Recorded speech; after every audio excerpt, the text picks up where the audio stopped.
Hey, everybody. Buckle up because we're diving into a topic that gets everyone fired up: taxes.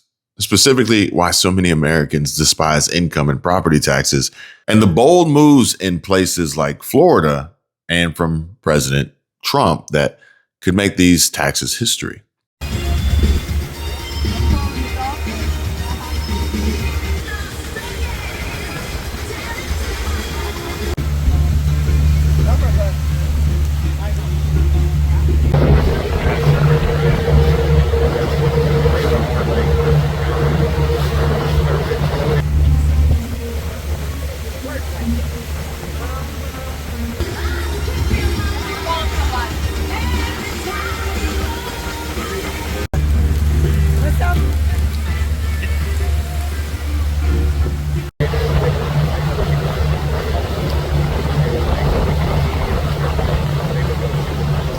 Now, stick around because this could change how you think about your money. So let's start with the obvious. Nobody likes seeing their paycheck shrink before it even hits their bank account. Income tax? Yeah. It's like the government saying, thanks for working hard, now give us a chunk. And property taxes? Imagine buying your dream home, only to realize you're basically renting it from the government forever with annual tax bills. Sound fair? Nope. And the data backs this up. A 2024 Gallup poll found 65% of Americans think property taxes are unfair because they punish homeowners even after they've paid off their mortgage. Now let's talk about Florida, where we're already living the dream of no state income tax. That's right. Floridians keep more of their hard-earned cash, but Governor Ron DeSantis and Congressman Byron Donalds aren't stopping there. They're pushing to eliminate or drastically reduce property taxes too. DeSantis calls property taxes rent to the government, and he's not wrong. In 2025, he proposed a $1,000 rebate for every homesteaded property and wants a 2026 constitutional amendment to wipe out property taxes entirely. Byron Donalds, a potential 2026 gubernatorial candidate, is all in, saying this would be a game changer for homeowners. What if I told you that the two most hated taxes in America, income tax and property taxes, are being canceled? Not reduced, not reformed, but canceled. And it's not a rumor. This is real. It's happening right now in broad daylight. And President Trump and Governor Ron DeSantis of Florida are leading the charge. And we have big news to discuss today. So over the last, 100 years, we've paid the government just to earn a living. We've paid them to earn a living. We've paid the government just to live in our own homes, even if your home is paid off with no mortgage. Now, just imagine a future where you keep every dollar that you earn and you never have to send another property tax check ever again. No more IRS, no more yearly threats of foreclosure from unpaid property bills, just real freedom. The kind of freedom that our grandparents only dreamed of, right? So Trump, he just made the boldest economic promise of his political career. And Ron DeSantis just set Florida on fire with a proposal that could obliterate property taxes and trigger a 50-state revolution. Let that sink in, guys. Now, in just a minute, I'm going to show you the exact message that President Trump posted that lit up the internet. Then I want to break down how essentially Florida plans to erase over $50 billion in property tax revenue without even collapsing the system. And of course, it's such a bold move that they're doing here, that they're planning to do. Democrats, they're already calling for impeachment over it. It's that big. Now, if you're a homeowner, if you're a retiree, if you're a renter, let me know in the comments which one you are. But definitely stick around, because if you're sick and tired of funding wasteful government bloat, this might be the most important announcement of your lifetime. Now, if you don't mind, I appreciate the support. Hit the like button. Definitely subscribe to the channel and stick with me, because once you understand what's really happening here, you're going to realize that this isn't just a policy shift. This is actually a full-blown tax revolution. So let's be very clear, guys. This is not just a tax cut. This is a tax wipeout. You got two of the most powerful conservative leaders in America, Donald Trump and Ron DeSantis. They are now pushing the most aggressive tax elimination strategy that we've ever seen. President Trump wants to completely eliminate income tax for the middle class.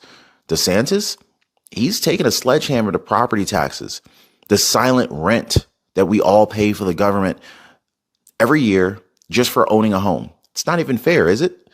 I mean, it's almost like you're never free. Even if you pay your mortgage off, you still got to pay the freaking property taxes. I know. So together, they are both kicking off what many are now calling the Great American Tax Liberation. Now, guys, this could be the most radical shift in how we fund government since the founding of this country. And I'm just getting started here. So I want to dig into exactly how this is supposed to work and why the media doesn't want you to understand it. So check this out. Just a couple days ago, President Trump posted something on Truth Social that's sending shockwaves through Washington. He said, and I quote, "When tariffs cut in, many people's income taxes will be substantially reduced, maybe even completely eliminated. Focused will be on people making less than $200,000 a year." Now, I want you to let that sink in for a second. If you are earning under $200,000 a year, President Trump wants you to pay zero federal income tax. That's not a deduction. That's not a credit. Elimination, gone, done. Can I get an amen for that? Right? And so how would the government pay for anything if that happens? Well, Trump plans to flip the system from income tax to tariffs. So instead of taxing your paycheck, Trump wants to tax imports from foreign countries like China, making them pay our bills for once. Yeah. Now, he's even rolling out something called the External Revenue Service, which is a direct challenge of the IRS with one mission: fund America without stealing from your wallet. Now, this isn't just policy. This is philosophy. Trump is trying to reverse what he calls a century of financial oppression, and he wants to return to a system that existed before 1913, when Americans were not taxed just for working. He calls it middle class, no tax. Sounds like a campaign slogan, right? Well, it's actually a movement. So, but hang on, guys, because what Ron DeSantis is doing in Florida, well, that takes this war on taxes to a whole nother level. This is not at this point rocket science, guys. You know, we have 6 years of showing how it's done. And I wouldn't have been able to do the things I did if I didn't have good partners in the legislature, House and Senate. All 6 years, we had great partners in the leadership. And so now we're in a situation. Do you want to continue paying down debt at an accelerated rate to save taxpayer dollars? Yeah, I want to continue to do that. Do you want to continue to support teacher pay increases? Yeah, I want to continue to do it. Do you want to continue to cut taxes? Not for Canadian tourists, but for Floridians and things like property taxes. Yeah, I want to keep doing that. Do you want to continue our support for no tuition increases at higher education? Yeah, I don't want Florida residents paying more tuition. Do you want to keep supporting law enforcement and our highway patrol? Or do you want to defund positions in body armor like the House budget had? So do you want to continue supporting natural resources, Everglades restoration, springs, water quality that have been hugely successful in Florida? So we've had broad agreement that this is kind of the way to go. And, you know, for whatever reason, I think you're seeing the House of Representatives, their position in the leadership, because I think the Senate is pretty much wants to continue and build off what we've done. It doesn't mean you have to agree with everything they've done. I don't necessarily agree with everything Senate's done, but I think their position is Florida's been successful. Let's solidify the success and let's build off it. And that's my basic position. I think the House's position has been, well, you know, the governor has gotten everything he wants, so whatever he's for, we're against. And that's why they've been running themselves ragged with this really dysfunctional and unsuccessful House of Representatives this legislative session. Regardless of what happens the next couple days, this will go down as the least productive Florida House of Representatives in decades. And maybe you've probably never had one since Republicans got the majority in the mid-90s. I don't know that you've had one. And those are choices that were made to not focus on your issues, but to focus on the personal agendas of the leadership. And that's not what this business is about. DeSantis has a plan. Shift the tax burden to tourists. Florida had 142 million visitors last year. Think Disney, beaches, and spring break. By jacking up sales taxes on non-residents, DeSantis says Florida could fund schools, police, and roads without property taxes. Critics warn this could double sales taxes to 12%, hitting low-income folks harder, and a Florida Policy Institute report says it require $43 billion in new revenue, but DeSantis insists Florida's booming tourism can cover it. What do you guys think?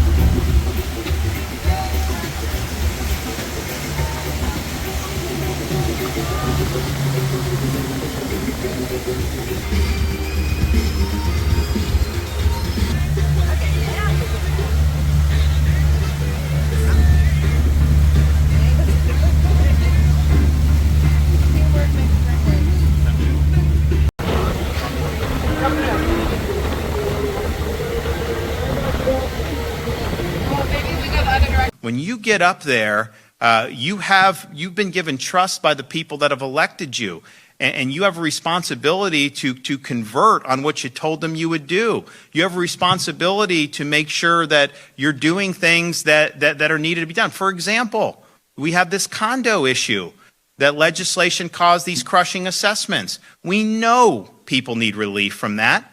We've got to do it. The Senate's got, I think, a great product that can do it. So you got to do that. We know that people want property tax relief. They're not asking to cut taxes on non-residents or Canadians or people visiting. We're so lucky in Florida that we can get a lot of our taxes paid by people that aren't residents of our state. How many people, have an opportunity to do that? I mean, do you think that they can do that with converting on foreign visitors and part-time snowbirds in some of these other? No, they have no chance. They have to have more of their citizens. I don't want to relieve that from the Canadians. I want them to continue to contribute to that, and then I want to cut your taxes. Genius or a risky move? So while Trump's focused on our paychecks, Ron DeSantis, he is going after your property bills.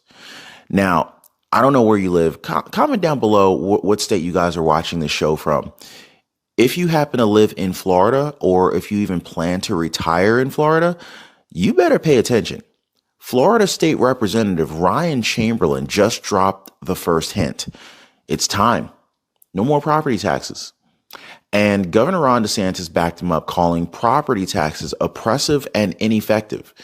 Right now, property taxes make up about $50 billion a year. That's 38% of all state revenue in Florida. And yet, Ron DeSantis, he wants to wipe it out completely. Homeowners would never have to pay property tax again. Yeah. So let me give you the real numbers. A Florida homeowner, with a $400,000 house, is paying around $3,200 a year in property taxes, which is actually more than what I pay here, but never mind. Anyway, so imagine getting that money back every single year. That is thousands of dollars back in your pocket. So it's just like getting a second stimulus check every year for life, or almost getting like two stimulus checks every year for the rest of your life. How would the state make up that money is the question, right? Because states need revenue to operate. Well, they would do it by raising the sales tax, probably to around 12%, shifting the burden from the homeowners over to the consumers. Now, critics are screaming that this is regressive and it could hurt lower income families, but supporters say it frees people from the idea that you can never truly own their homes. Now, I want to ask you guys, are you in support of eliminating property taxes, even if it means sales tax having to go up? If you're in support of eliminating property taxes, just type in eliminate property tax. Or if you think it's a bad idea, just say it's a bad idea. But I personally am a huge fan of that, and I would rather have sales tax increase over having property taxes exist, if you ask me. But, I don't know if I'm biased because I'm a homeowner. If I were a renter, would I feel the same way? I don't know. But If you're a renter, you probably want to own a house at some point in the future too. So I could see why renters would even want it eliminated, because if you know you're going to buy a house, would you want to pay property taxes? Anyway, I'm just saying. So we know what needs to be done. We know the successful formula. I mean, there's a reason why Florida has tops in economic growth amongst all large states, number one in net migration. And I've said many times, like, you know, I'm not asking people to flood down here because we've got a lot of people, right? There's challenges with transportation and roads and all this stuff, schools you got to do. But the reality is it's a free country and people are going to gravitate towards states that have successful policies and a good quality of life. And people know now in Florida, you know what? If we move to Florida, you know, they're not going to be releasing criminals on the street willy-nilly like they do in California. They're going to hold them accountable. You know, if we're in Florida and we have a second grade daughter in second grade and you send her to school, you know, she's not going to be taught that she actually is really a boy and that she should change her gender. You know that's not going to happen in Florida. You know that we are going to...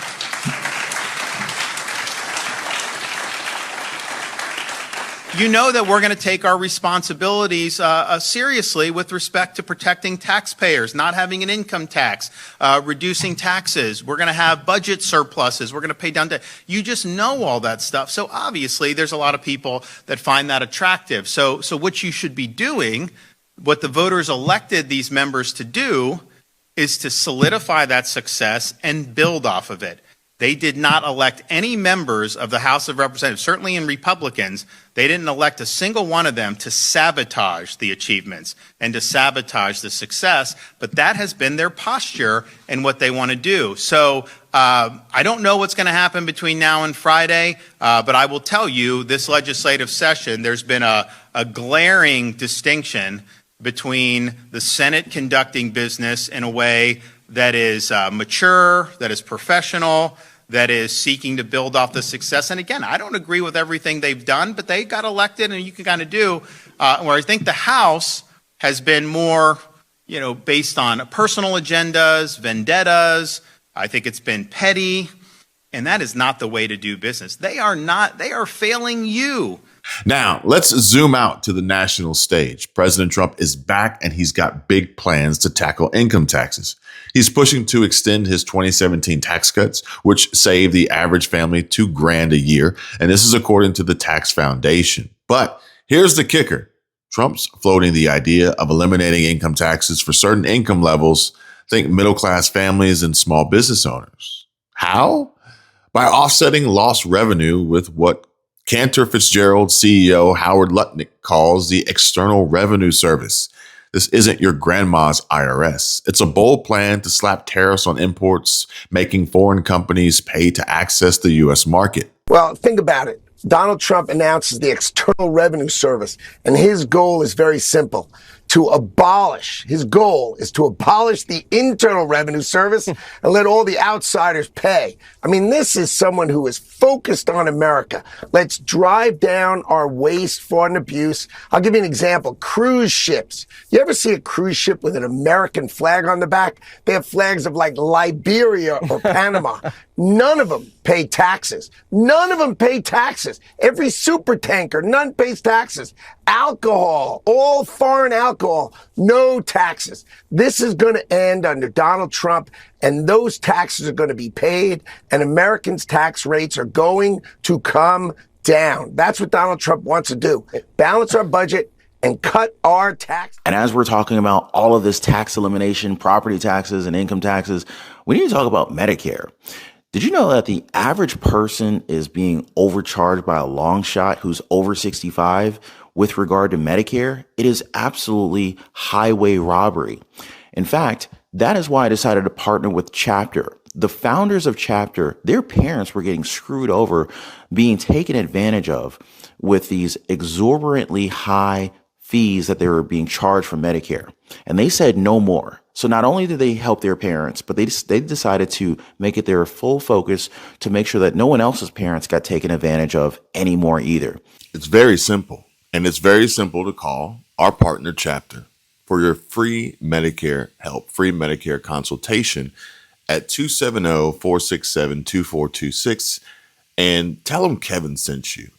So Chapter, They're 100% free, and they focus on literally just helping you to get into a better Medicare plan. And you can call them up for free. I'll leave their phone number in the description down below. The average person is actually saving $1,100 a year. So if you're 65 years old or older, if your parents are 65 years old or older, give Chapter a call right now, okay? Or you can hit them up on the web. That might even be easier. I'll leave a link in the description down below. We've got folks who are just dropping me comments and messaging me. Thank you. Chapter was so nice. I'm saving $600 a year. I'm saving $1,100 a year with one phone call. And just imagine saving $1,100 a year every year for the next however long we live, right? Like it's like getting a free raise without actually have to work any more hours. Anyway. And while you have them on the phone, ask them about your Medicare plan. Ask them if it's the best plan for you, and ask them if there are ways in which you can save money. Or better yet, ask Chapter how to redeem your over-the-counter credits with the Chapter OTC app. The easiest way to redeem your Medicare Advantage OTC benefit and order from home delivered to your door, no out-of-pocket costs. Again, it's simple and it's free. Call our partner Chapter 270-467-2426 or visit them by clicking the link down below in the description or in the pinned comment, askchapter.org/Kevin. That's askchapter.org/KEVIN, or just pick up the phone and dial 270-467-2426. Give our friends over at Chapter a call. It's 100% free. And just say, hey, Kevin told me to call you to see if you can help me save money on my Medicare.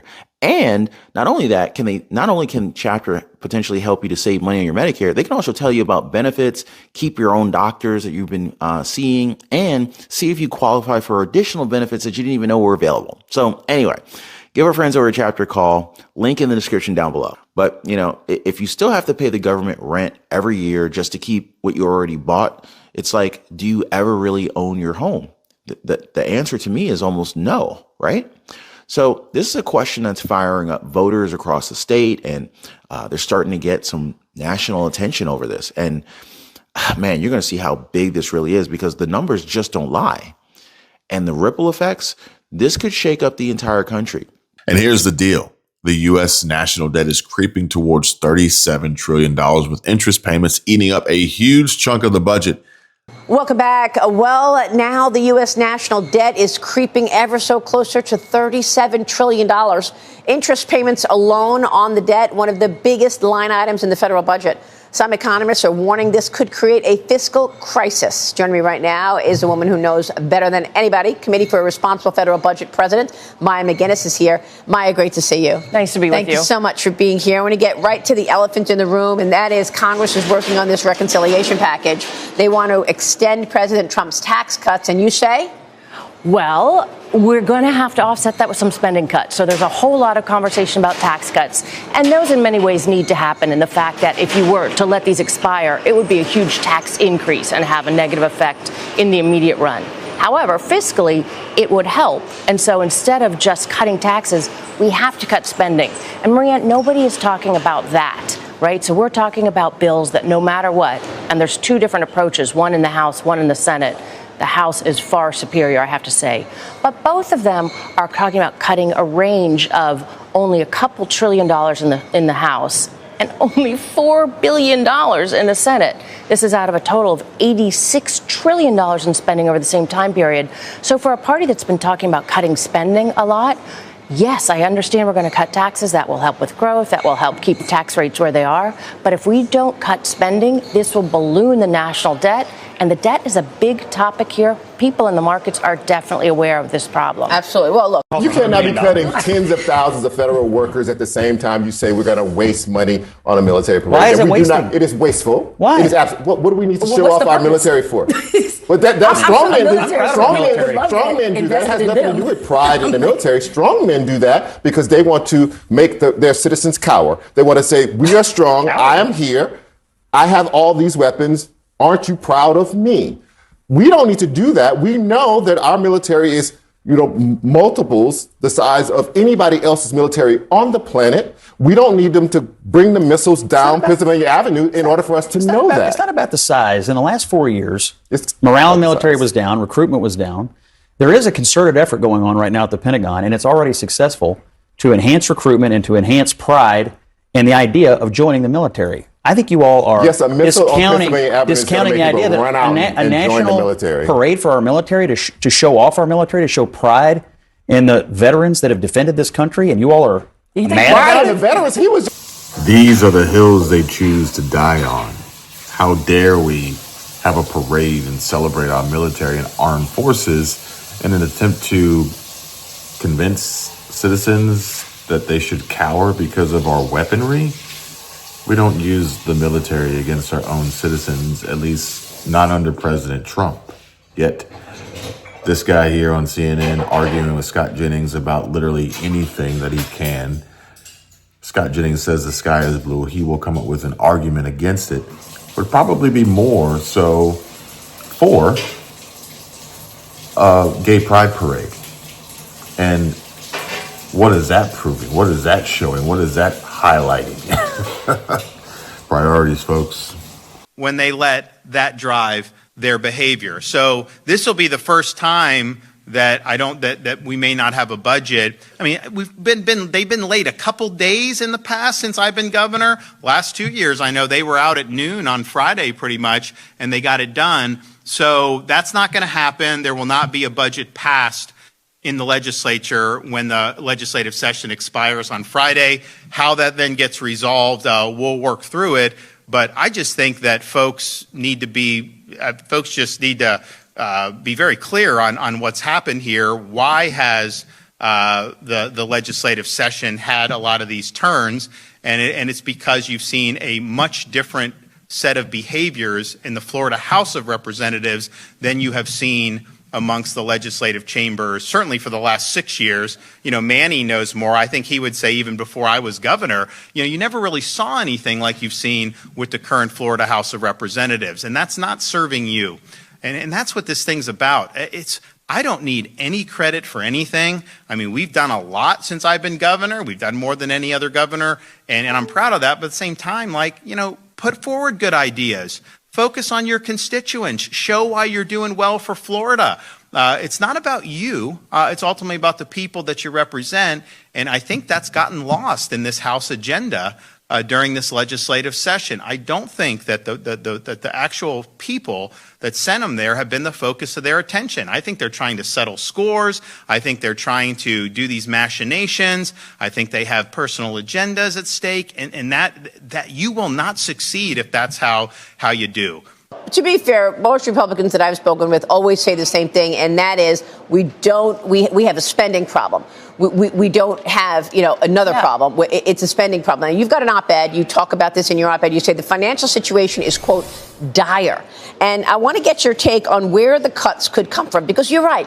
This weekend on Sunday Morning Futures, I had on John Barrasso, leadership in the Senate, and I said to him, how is it possible that the Senate has only identified $4 billion in cuts when the House is at $1.5 trillion? And he said he's going to come up with at least $2 trillion in cuts.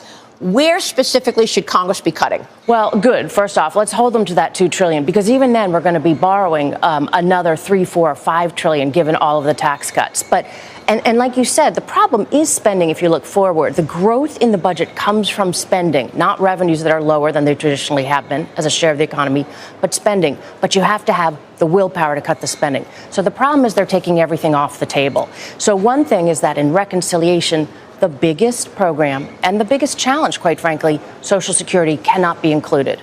We can go back and talk about Social Security, but that program, despite what every politician is telling us, is headed towards insolvency. And if we don't make changes to strengthen it, there will be across the board automatic spending cuts, which is a terrible, terrible thing that's even in the future. There are things that they can be looking at. They should be looking at Medicare, and they should and are be looking at Medicaid, because our health care delivery system has tons of areas where there are huge problems. We've expanded the budget at health care massively in recent times, and we have not brought that back to different levels. There are a lot of savings there that will not affect recipients. But I'm also worried about the conversation of we shouldn't affect everybody. We've borrowed trillions too much every single year. We're going to have to make some real choices. Yeah. So what does the math really look like? And can this thing even work without crashing schools and destroying or collapsing public services? So it'll get resolved one way or another. It will not be fully resolved by Friday under any set of circumstances. But once the session ends, if they don't extend, if they don't have a deal handy, then these members in the House are going to go back to their districts. And I think, and I know voters are focused on a lot of other things, but they're going to have to answer to the voters about, hey, why did you vote to reverse the conservative higher education reforms that we've done in Florida? Why do you want to allow institutional capture of the universities by the left again? But you voted for that in the Florida House. Why did you try to stop the governor for my immigration enforcement proposals? You actually voted in the House this failed amnesty bill to make Florida de facto sanctuary state. Why did you vote for that? Why didn't you support the governor from day one and support the president on that? We're doing this Operation Tidal Wave right now. Massive operations, state, local, federal. Why? You campaigned saying you were strong on immigration, and yet you voted that way. Why did you join with Democrats to undo $60 million of cost savings that I instituted in the budget last June, including $56 million for yourself in the legislature, so-called legislative services? Is that fiscally responsible, conservative? Why are you doing that? Why are you doing some of these things that you've been doing? And it doesn't make sense. It's not consistent with what the House has been doing for the previous 6 years. And I've said, look, I get to focus, no matter, I'm the subject of attacks, but when things happen in Florida, people will say, the governor, signing the bill, that gets a lot of the attention. But I've said for the last 6 years, we've had the most productive legislature of any state in the country. And I would put the House for those 6 years across 3 different speakers as the most productive House of Representatives in the country. In addition to the Senate, you obviously can't say that so far this year in this legislative session. Them's the facts. That's just the reality. You can't sugarcoat it. We can sit here and have a song and dance, but these guys have been able to do a very good job in the past. They have not been able to get the job done this time. And so, hopefully, we have a situation where people will see the light and be more productive, because this is ultimately about you. It's not about the people in Tallahassee. We're just agents to be able to bring about positive results for the people that we represent. And we've had a great track record of doing that. I put it up to any other state, soup to nuts, second to none. Yet, here we are dealing with this dysfunctionality. So stay tuned on that. I think it's fair to say that I will have a little bit more to say on this as the days go on. Thanks, everybody. Appreciate it. Now, of course, there's some political backlash already here. You're not going to believe who's calling for President Trump's impeachment over this plan. But let's talk about it, right? So what does this actually mean for real Americans? Because this isn't just about tax codes and legislative buzzwords. This is about putting money back into the hands of the people who need it the most. And right now, if you own a $400,000 home in Florida, which is really just an average basic home because everything's so expensive, you're still paying around $3,200 a year in property taxes. Eliminating that bill, that's like getting 2 stimulus checks every year. That's like getting a $3,200 annual raise without even working a single extra hour. Is anyone else a fan of this? Let me know. But now go ahead and pair that with President Trump's income tax elimination plan for people earning under $200,000 a year. But another area in the budget they're not looking at all, $20 trillion plus in tax expenditures over the budget window. And that is, quite frankly, spending through the tax code. So we act like it's tax cuts, but it's things that really increase inefficiencies, equities, de-level the playing field. We want to broaden that tax base so we can keep rates low and then look at all the areas of the budget, the discretionary portion, welfare programs, Medicaid, which they're looking at, but there's spectrum, there's repealing parts of the IRA, the ACA, a lot of things that have expanded in the past couple of years that we could scale back, and we could certainly get that $2 trillion. And frankly, we should be shooting for more. Well, I'm with you on the Inflation Reduction Act. There's a so lot. much fat in that There's a IRA lot. for sure. But herein lies the debate within the Republican Congress, the House and the Senate, and they can only afford 3 votes, no votes, in order to pass President Trump's agenda. Many people are saying this is our once-in-a-generation opportunity to actually seriously put a dent in spending. You just mentioned Social Security, Medicare, and Medicaid. DOGE came up with these ideas and said, look, there's waste, fraud, and abuse, but that's a drop in the bucket, isn't it? Exactly. I mean, I'm a fan of Doge. I think we should be doging everything and look through the line item of everything, getting into the details. Really impressive. But it also became the bright, shiny object that took the oxygen away from where the real structural savings are. So we've got to get rid of waste and frost. We have to improve efficiencies. I think Doge can restructure some of our agencies in ways that would work better, but that is not going to save the trillions that we need to save. We have to look at our mandatory spending. We have to do defense spending smarter. We're going to need more revenues in defense. The truth is that the world gets riskier, but we have to look at our procurement process and other areas, and we have to look at every one of our major programs, many of which just have not been discussed for specific spending cuts in years, and people are used to pretending we don't have to make any choices. So tell us about this upcoming look at the spending at the Defense Department. Should we expect hundreds of billions of dollars in wasteful spending there? Unfortunately, I think so. And the president is right. He's setting the pace.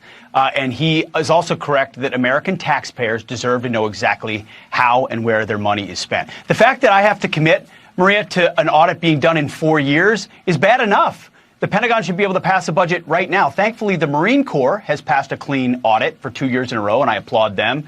But that needs to go across the entire department. So that will be a focus. Where we spend dollars, we need to know, or when we spend dollars, we need to know where they're going and why. That's simple accounting, and that has not existed at the Defense Department. We're going to fix that. But that's not even Doge. I mean, we welcome Elon Musk and Doge coming into our department to help us identify additional ways in which we can streamline processes, fast-track acquisitions, cut waste, cut tail to put it to tooth.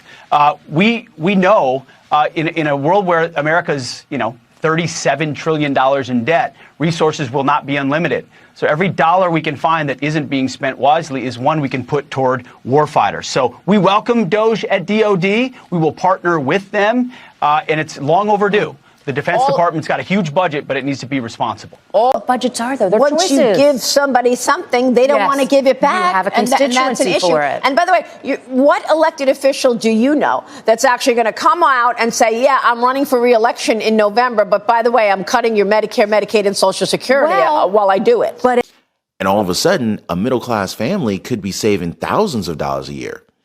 For example, a household earning $70,000 might currently be handing over $8,000 to $10,000 to the IRS every single year. Trump's plan would wipe that out. So between property tax cancellation and income tax removal, guys, we're talking anywhere from $10,000 to $15,000 per year staying in your bank account instead of Washington, D.C. Guys, this is money for food, money for gas, money for your retirement, your kids' future, your mortgage, more vacations, maybe your dream car, maybe retiring early. The list goes on and on and on. I mean, and let's not forget retirees on fixed incomes, Social Security, SSI, SSDI, many of whom are being squeezed by rising insurance costs, inflation, medical bills. This would feel like immediate financial relief for them. There's a lot of folks out there with maybe their spouse had passed and now they're just trying to survive on their own. And then the property tax almost wipes them out every year. That would save those folks as well. Even real estate investors are doing double takes on this, guys. Real estate investors, because with no property tax and no income tax on middle class earners, rental yields go up. The return on investment goes up, cash flow goes up, demand goes up. Well, guys, they will just not stop building here in Southwest Florida. I am in Rotunda West today, and I just showed 6 new construction houses on the same block, just right in a row. All the same builder must have bought the whole block, and it's just vigorously building. Most of them have been sitting there for a little while, not surprisingly. One was built at ground level, which in the area it's in, I don't think was a great idea. The rest were on stem walls. So that tells me that they had a issue with flood insurance, probably on the first one they tried. The subsequent 5, they decided to raise up because it can get quite pricey, even down here in Rotunda West, depending on where you are. But I mean, everywhere you go in Southwest Florida right now, they're dropping subdivisions in. They just announced 10,000 more homes coming to Inglewood, courtesy of Llewellyn Park. Potential expansion. Pulte is opening another community down there. As you guys know, we have a ton of activity down the Burn Store corridor, all up 75. It's really overwhelming. This thing is 3 beds, 3 baths with a den, over 3,000 square feet. It's massive. Right when you come in the entryway, you can kind of see that, but we spun off here to the first bedroom. Again, I always like when they start the house like this with kind of an in-law suite right when you enter in. It's great for guests, but as you can see, it's very broad. It's very grand. Obviously, we're going to get you back there in the pool too. Here's your laundry room. That is the entrance from your garage. So a lot of space in here. I like this laundry room. It's sink included. Sometimes these can get a little tight. I'm showing the garage because people like to see the garage. Everyone asks, hey, show the garage. Well, there it is. They're storing stuff in there. So we're heading over to the second bedroom here, right on our left. And this bedroom is a nice size, but it also has its own dedicated bath. So you really have 2 guest suites before you even get into the formal living area on this property. I think that's really cool. Another reason why it's so massive. We'll get you back out into the hallway. Now, that's your entryway. Also very nice, very grand. Here is your technically den, study, whatever you want to call it. There is not a closet in here, but I think some of these models do come with a 4th bedroom. Your dining area, you've got multiple dining areas in this, but I would say this is your dedicated dining area over here on the left, your living space. And we'll spin you through the kitchen. As you guys can see, this is gas. It's a gas community. Got a nice farmer's sink there. I'll give you kind of a slow pan. I like Taylor Morrison does the extra sink on the island too. You guys can see that there in the bottom left. Give you a slow pan, kind of show you what the whole living space looks like. Another little dining area in front of us if you choose to use it. We've got the double ovens. Nice coffee or wine bar you can set up over here. I like the sliders. They went across pretty much the entire living space with the sliders. So I opened them up to show you guys. It's just, you'll get an awesome cross breeze in here. Pretty much in the winter. Obviously, you don't want to do this in the summer, but the living space is just enormous. This is your primary bedroom. Also massive, gives you an awesome view of the pool, lake, whatever this home, wherever you put it, is going to end up looking at. You're going to just basically get a great viewpoint there every time you wake up. Very nice primary bath, dual entry shower here. You got dual vanities with a seating area in the middle. Now, some Taylor Morrison models, they have the pass-through laundry chute in the primary closet. This one doesn't, but it's still a very, very spacious closet. So much of this wall is open. I love it. And of course, you have your pool, your sun deck, and your water features, as well as spa with that beautiful lake in the background. So this is why a lot of experts are warning that this could supercharge the Florida housing market and drive prices of real estate even further up, because this would be a huge incentive to buy in Florida. But the real question is this the final nail in the coffin for the IRS? Well, I want to talk to you guys about that, because this might be the part that has Washington in full panic mode. Everybody talks about cutting spending in the talking points. Nobody's willing to fill in the details. And now that we have to talk about details, that's where it's getting more difficult. Credit to those fiscal conservatives, particularly in the House, who are actually pushing to do more spending cuts. The real divide is between those folks who say, I'm not going to touch Medicaid. We need to touch Medicaid. There are savings to be had there, more so even with Medicare. Credit for the ones who are actually willing to have the conviction, the courage of their conviction, and talk about enacting some of those cuts now that they have the opportunity. When you say we are going to have to cut Medicaid, Medicare, and Social Security, what are you saying? Are you saying you want to cut those programs back to give people less? First off, let me just say, I don't want to do this. I wish we hadn't been borrowing for 3 decades. Yeah. Right. So now what we're going to have to do is a little bit of everything. There are ways to start by improving the efficiencies of every one of those programs. Yeah, good. And then you have so much built-in growth. What we just need to do is grow the programs more slowly. I know you're talking about this. Go ahead, finish. No, I was just going to say that. Because Trump isn't just cutting taxes. Trump is challenging the very foundation of how America collects money from its citizens. Now, I want to rewind the clock a little bit. Before 1913, there was no federal income tax. Americans worked hard, Americans earned money, and we kept it. The government was funded by tariffs back then, import tariffs on goods that were coming into this country. But then came the 16th Amendment, and, this was pushed by President Teddy Roosevelt back in the day, who swore that the income tax would be modest, and it was only going to target the rich. Sound familiar? Yeah. Well, here we are, over a century later. Every working class American's now paying the IRS thousands of dollars every single year. So when you retire, they come after your Social Security. That's like double taxation, isn't it? You already paid into Social Security and then they tax your Social Security check. Anyway, and then even when you die, they come after your estate in the form of estate taxes. Well, whether you're a fan of Trump or not, Trump is trying to undo all of that. Now, if Trump can undo income taxes, drop a 47 if you support that idea. But drop a 46 if you don't support the idea of Trump dropping income taxes. I want to see where you stand. He's not just hinting anymore. He is openly calling for a return to a tariff-based economy, the kind America had back when it was booming without an IRS. He's floating the creation of an external revenue service. This is an agency that would collect tariffs, not paychecks.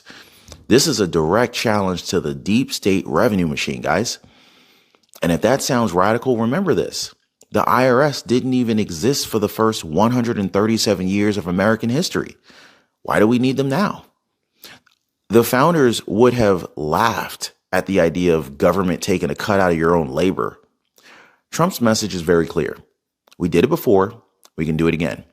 But of course, not everybody's celebrating because, of course, we got to talk about this full-blown political meltdown that's already happening over this, right? The left is furious. It doesn't mean we'll actually be spending less. We're going to be spending more each year than the year before. Even under the budgets they're talking about, reconciliation, we'll be spending many more trillions over the budget window, not less. We're not cutting, but we do need to bring the growth rate down from where it is. See, the last time Congress was at this in President Trump's first term, they did the tax cuts in December. But now they've got the debt ceiling, and President Trump wants that raised by $5 trillion. Yeah. So they've got this X date. They've got to do it sooner. Now, let me ask you about the president's budget, because he's proposing $163 billion in cuts from the federal budget. He's targeting federal programs like climate initiatives, public broadcasting, foreign aid. Your assessment? Well, it's interesting. So on the micro level, there are very large cuts in certain areas, like you just mentioned. On the macro level, that $163 billion that would be reduced in the discretionary budget, they're actually adding back in the reconciliation bill. So again, not really all the spending cuts we're talking about. So in specific areas, there would be very large cuts, much larger than we've generally seen. But at the top macro level, we're actually talking about budget that would be flat. All of it would be added back in, but much of it would be taken away from domestic discretionary and moved into the areas of defense and homeland security. What specifically, go back to the cuts here for a second on Social Security and Medicare and Medicaid that you want to say. What specifically, what number and how much do you think they could cut without really cutting into the muscle of what people are expecting, our seniors? Yeah, let me first say where I think the target should be, because I think Secretary Bessent has laid out the exact rate target. Well, he knows the correct target. He knows this issue. He cares about this issue. And he said we need to get our budget deficits down from where they are above 6% of GDP to 3% of GDP. Let's go. Let's make that our target. That is a very aggressive number. But keep in mind, we used to talk about balancing the budget. This is only half that, right? So this is getting it to a sustained deficit, whereas we used to be shooting for zero. That would take about $7.5 trillion in savings over a budget window, and that is about 5 times as much as the Fiscal Responsibility Act, which is the previous and only debt reduction deal that we've had in over a decade. So it's very significant. It is doable, but it's certainly aggressive enough that it would reassure markets. You need to look at everything, though. On Social Security, I'll say the hard things other people won't. We need to talk about raising the retirement age and slowing the growth of benefits for people at the higher end. We need to talk about our delivery system in Medicare. We need to talk about all sorts of things like how we charge different amounts of money for the same health care at different areas and create something called site neutral. On Medicaid, we have all these provider taxes that are really state gimmicks, scams, honestly. We need to clear them out of there and do those things first. $7.5 trillion in savings is a lot, but the 3% target is what we should be shooting for. By the way, I don't know why everybody's afraid of raising the retirement age. Know. We're working, we're living longer, and we're working longer anyway. And let me be Nobody clear. actually, retires and then goes and jumps on the hammock. Well, right? I mean, they're doing other stuff. And it's not for there a you bricklayer. go. It's not for somebody who's been doing backbreaking work, but people who are sitting at their desks or working to 70, 80, we're living decades longer. That's You an can't easy afford one. not to do this. In my view, and I Right? hope I'm not insulting anybody at home because I love our viewers so much, but I don't think that's a tough one. Economists like Maya McGinnis warn we're on the edge of a fiscal crisis unless we cut spending. Trump's team says tariffs could bring in billions, enough to cut taxes without ballooning the debt. But skeptics argue tariffs could raise prices on everyday goods like your groceries or TV. It's a gamble, but Trump's betting it'll spark growth and keep more money in your pocket. So why does this even matter? Well, it's because people are fed up. The media is hiding the story, and some in Congress are calling for impeachment of President Trump again. Now, of course, we need to talk about these Democrats that are going ballistic and threatening Trump with impeachment over his tax plan. Plus, can this really work? I mean, seriously, can you really replace $50 billion in tax revenue without cutting schools, police, and roads? Well, the shocking data may actually change your mind on this one here. So the moment that President Trump and Ron DeSantis dropped their tax-killing bombshell ideas, you could almost hear the Washington, D.C. establishment scream. Democrats aren't just against it, they're melting down. Within hours of Trump's Truth Social post promising to eliminate income tax for the middle class, Democratic leaders were already calling for, and you guessed it, impeachment again. So we're talking elected officials like Senator John Ossoff of Georgia, who went on the record saying that Trump's conduct is impeachable simply by proposing a plan to let you keep more of your own money. Let that sink in. Trump says, let's stop taxing hardworking Americans under $200,000. It appears that the president's business and family are being personally enriched through this cryptocurrency venture. That kind of misconduct, I think, exceeds virtually any prior standard for that kind of inquiry in the House. It's hard to separate the politics. Republicans are already going after you on those comments. Do you think it'll become an issue in your campaign? Oh, I stand by those comments 100%. I mean, we should never take impeachment off the table. We should never take where we see law breaking. We should never take accountability off the table. That's the tension between what the Democrats. Their response? He's a danger to democracy. You can't make this up. How is that a danger to democracy? Meanwhile, the average American people are celebrating the thought of actual tax reform, and the media? Oh man, they're throwing a party of their own. At the White House Correspondents' Dinner, journalists, celebrities, political elites rubbing shoulders and hobnobbing, backpedaling, backpatting each other and defending their years of failure, all while Americans can't afford eggs, can't afford rent, and they're drowning in tax bills. Only one journalist by the name of Alex Thompson from Axios dared to call them out, admitting that the media has failed to report the truth about Biden's decline and real economic suffering. And guess what? That moment got awkward real fast. The White House Correspondents Association is as necessary as ever. President Biden's decline and its cover-up by the people around him is a reminder that every White House, regardless of party, is capable of deception. But being truth tellers also means telling the truth about ourselves. We, myself included, missed a lot of this story. And some people trust us less because of it. we bear some responsibility for faith in the media being at such lows.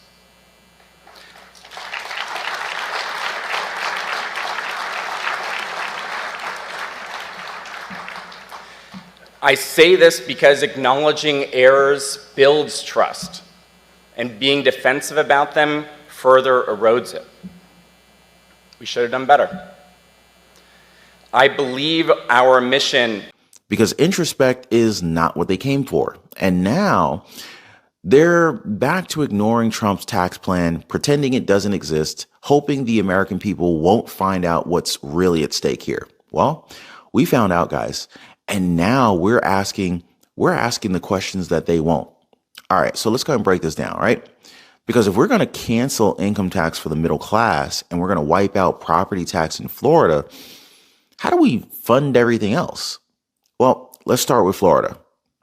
Property taxes bring in $50 billion a year. That's just short of 40% of Florida's total tax revenue.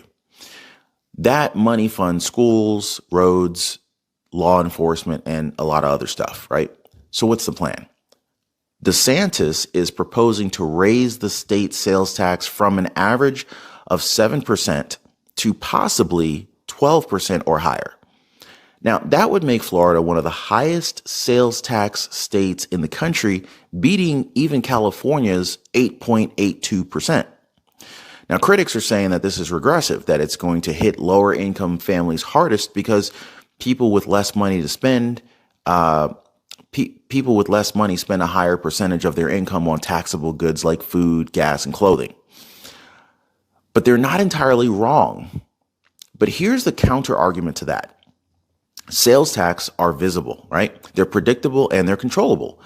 You don't pay sales tax on your income or your property. You only pay when you buy something. Meanwhile, income and property taxes, they take money before you even get to see it. And they keep taking it no matter what. So now, what about Trump's plan, right? Well, instead of income tax, he wants to shift to tariffs. Import taxes that make foreign countries pay to sell their goods here. So this strategy could bring manufacturing back to the U.S. We're already seeing evidence of that now.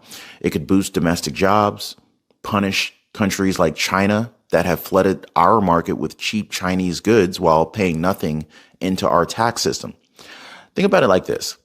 Why should you pay for schools, roads, and Social Security while China gets rich off of us and pays nothing?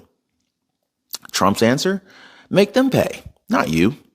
I think it's bold. It's definitely aggressive. And for once, it's a plan that puts working Americans first. But the next question is this. What happens if Florida's plan does work? What if it actually sparks a movement? Because trust me, other states are watching. They're not standing by ignoring this. This is nationwide attention here. So the ripple effect, how Florida could actually kick off this nationwide tax rebellion. And the real risks, of course, could this all backfire? Could schools close? Will renters get crushed? Well, that's what I want to talk about right now. So if we zoom out for a moment,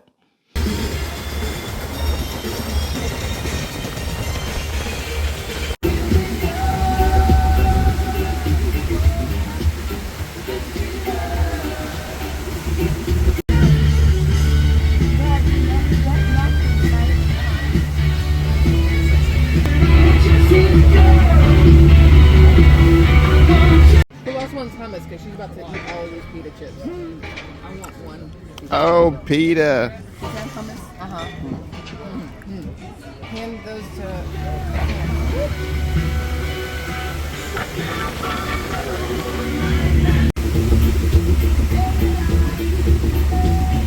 Because this isn't just a Florida story or a Trump campaign promise anymore.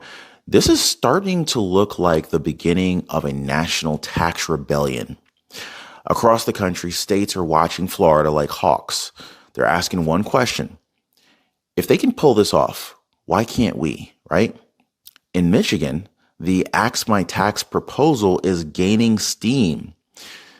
So the Axe My Tax proposal is aimed at capping or reducing property taxes to make housing more affordable.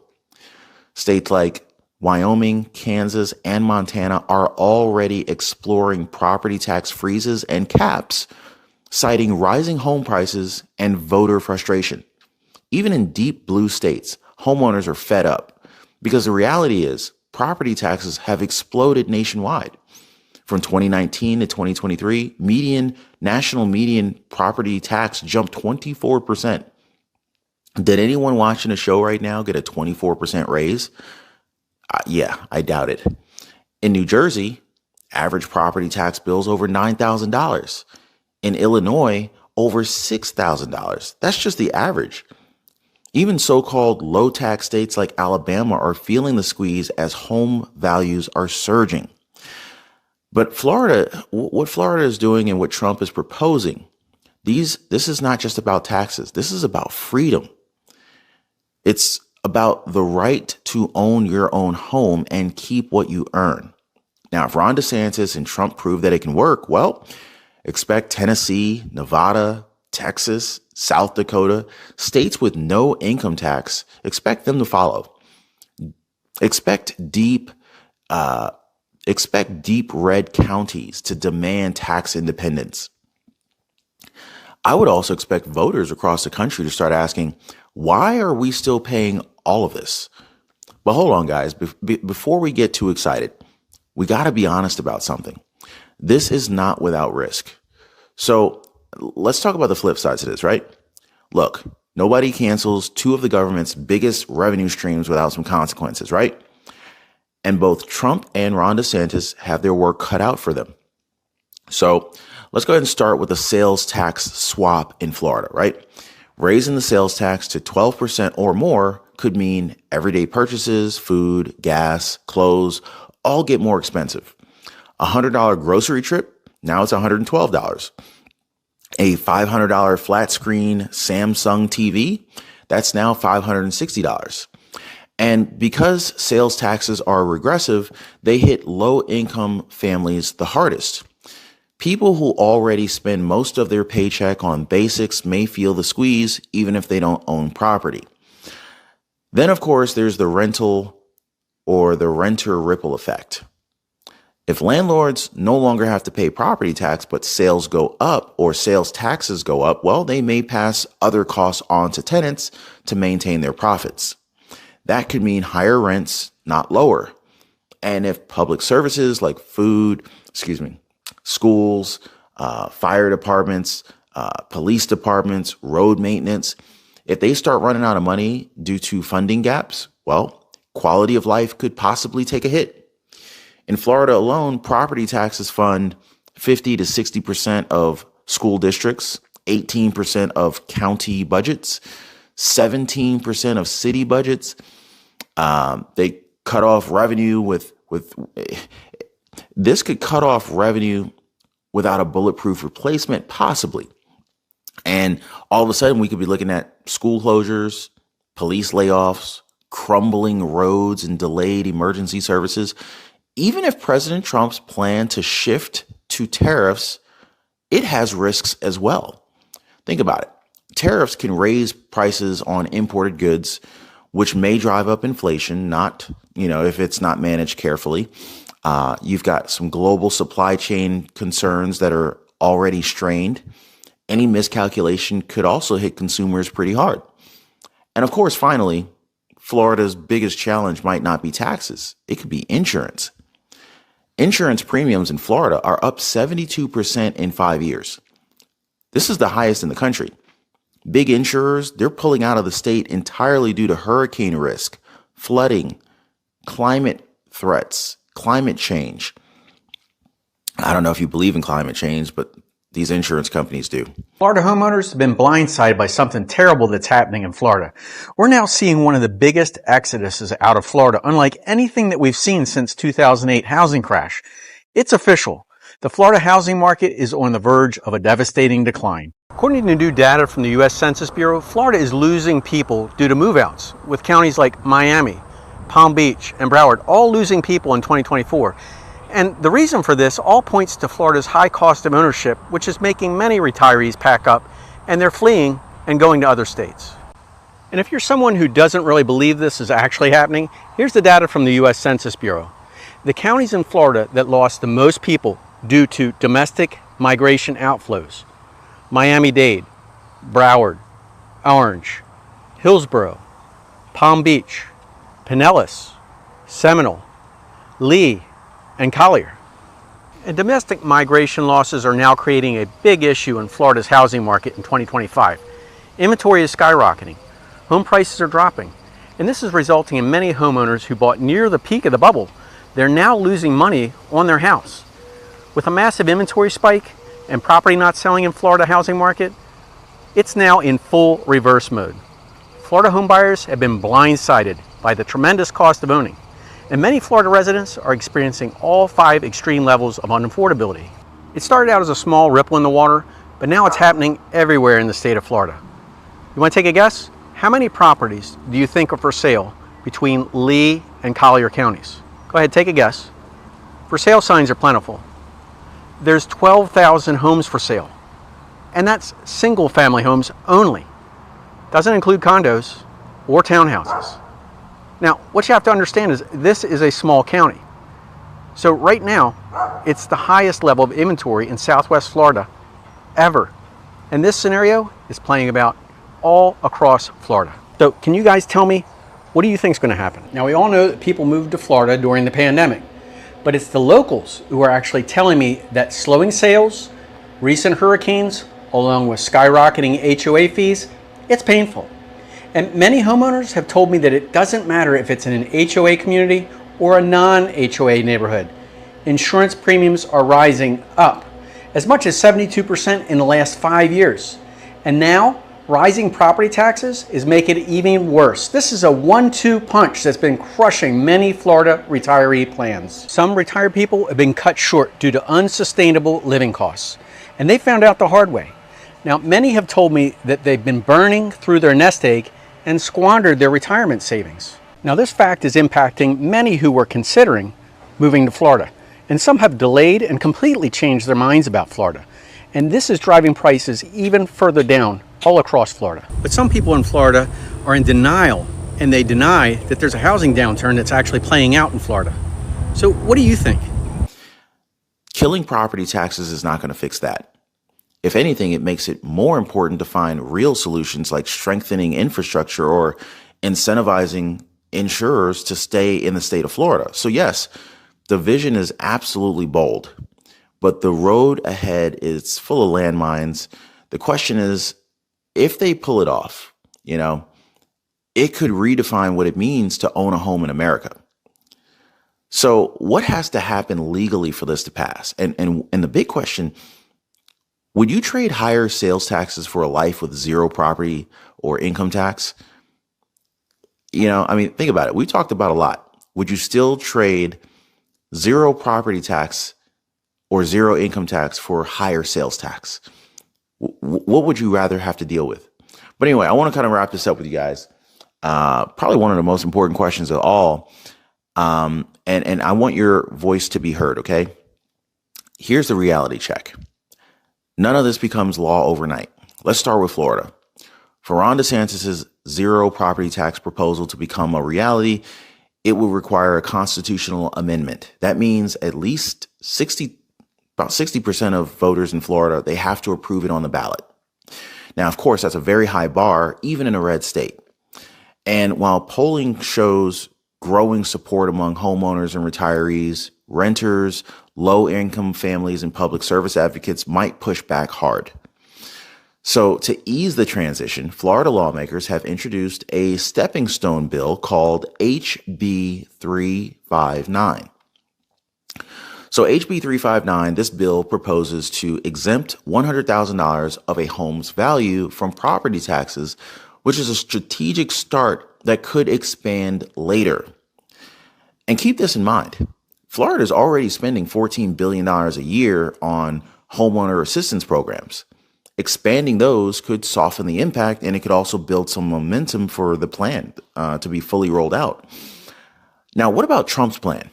Well, if reelected, Trump would need congressional support to essentially push a major overhaul of the federal tax code. And, but of course, this would also mean that there would be quite a populist movement behind him. He could do what no modern president has ever dared to attempt: end the middle income tax. And that's why this moment really matters, guys. Like, we're not just watching two politicians talk here. We're watching a generational battle over what kind of country we want to live in. Will we keep funding bloated bureaucracy with taxes on your paycheck and property, or will we demand something new? Now, I want to hear from you guys. I want to settle this right now, today. Would you trade higher property taxes for a life with no property tax or no income tax? Do you believe America could survive or even thrive without the IRS? And if Florida pulls this off, would you move there? Like, seriously, if Florida if Florida eliminates property tax, would you consider moving to Florida? Let me know in the comments down below. I want to know where you stand. Your voice absolutely matters to me, and I'm going to be reading every one of your responses. And hey, if this video got you fired up, if you're tired of being overtaxed, underpaid, and ignored by DC elites, I want you to hit the like button and share this video with a friend. And make sure you're subscribed to the channel so you don't miss out on the next update, because this story is far from over. Trump, DeSantis, the IRS on life support, and the biggest tax revolution in American history. We are just getting started. Florida's proving you can ditch income tax and still thrive. DeSantis and Donalds are paving the way to free homeowners from property tax shackles. It's because people are fed up. A 2025 YouGov poll found 70% of Americans want lower taxes, period.